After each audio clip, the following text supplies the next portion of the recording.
आज जिस मेडिसिन की हम बात करने जा रहे हैं इसका नाम है clomiphene citrate and melatonin capsule. ये इसका जेनेरिक है। अगर इसका ब्रांड नेम जो है देखा जाए तो उसका ब्रांड नेम है क्लोमीप्योर 25। अब क्लोमिफेन साइट्रेट और मेलाटोनिन का क्या काम है इसकी बात कर लेते हैं। ये दवाई क्यों इस्तेमाल की जाती है, किस लिए इस्तेमाल की जाती है, इसकी बात कर लेते हैं। ये दवाई बेसिकली प्रेगनेंसी में इस्तेमाल होने वाली दवाई है।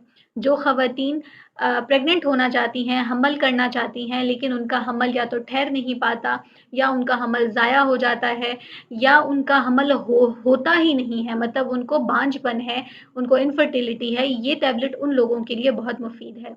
क्लोमिफेन साइट्रेट का काम क्या है कि हमारे जिस्म में, ख़वातीन के जिस्म में एक एस्ट्रोजन पाया जाता है जो कि एक हार्मोन है। ये जाकर उसको बूस्ट करती हैं। वो हार्मोन जो है वो बेसिकली ओवरीज के अंदर अंडे बनाने का काम करता है। तो जब क्लोमिफेन साइट्रेट हम लेते हैं, इससे उन अंडों को एक ताकत मिलती है और ज़्यादा से ज़्यादा अंडे बनते हैं। ठीक है जी। मेलाटोनिन का काम ये होता है कि वो उन अंडों को प्रोटेक्ट करे। हमारे जिस्म में कुछ हार्मफुल केमिकल्स होते हैं, तो उनसे उन अंडों को प्रोटेक्ट करना बहुत ज़रूरी होता है, वरना अंडे खराब हो जाते हैं जिसकी वजह से हमल ज़ाया होते हैं। ठीक है जी। तो ये मेलाटोनिन जाकर उन अंडों को एक प्रोटेक्शन देता है, जिससे इनफर्टिलिटी जो बांझपन है उसका चांस कम हो जाता है। ठीक है। तो ये मिलकर क्लोमिफेन साइट्रेट और मेलाटोनिन मिलकर ये एक बहुत ही अच्छी दवाई बनाती है हमल करवाने के लिए। ठीक है जी। तो ये हमल करवाने के लिए और हमल ज़ाया करवाने से बचाती हैं। ठीक है जी। तो इसको खाने का एक ख़ास तरीका है। ये माहवारी के दिनों में इस्तेमाल होती है।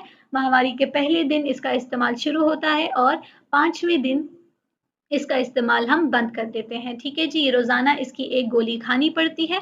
इसके कुछ साइड इफ़ेक्ट्स हैं, जैसे कि मचली होना, उल्टी आना, सर में दर्द होना, सर का चकराना, पेट के निचले हिस्से में दर्द होना या माहवारी के दिनों में खून का ज़्यादा आना। इसके अलावा इसको खाकर आप ड्राइविंग मत कीजिएगा। जैसे मैंने कहा कि सर का चकराना भी इसमें एक साइड इफ़ेक्ट है। ठीक है जी। इसके अलावा किसी भी मेडिसिन को सिर्फ वीडियो पर देखकर या उसका रिव्यू पढ़कर इस्तेमाल मत कीजिएगा। अपने डॉक्टर से इसके ऊपर मशवरा ज़रूर लीजिएगा और फिर ही किसी मेडिसिन का इस्तेमाल कीजिएगा।